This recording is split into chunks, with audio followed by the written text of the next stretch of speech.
Nosso projeto leva músicas nacionais e populares para pessoas que estão em situação de rua.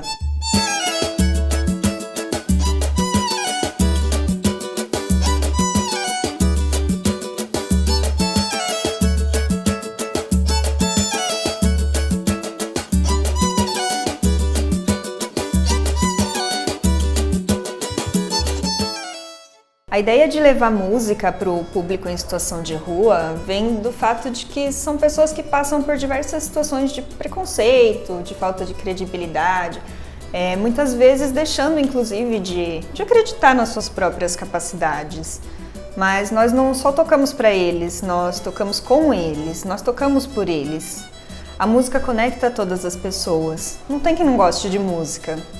A cultura brasileira é muito forte e nós acreditamos que através dela, em especial da música, nós conseguimos descobrir muitos talentos ocultos nas pessoas que vivem à margem da sociedade e conseguimos fazer com que eles se tornem protagonistas dessa arte.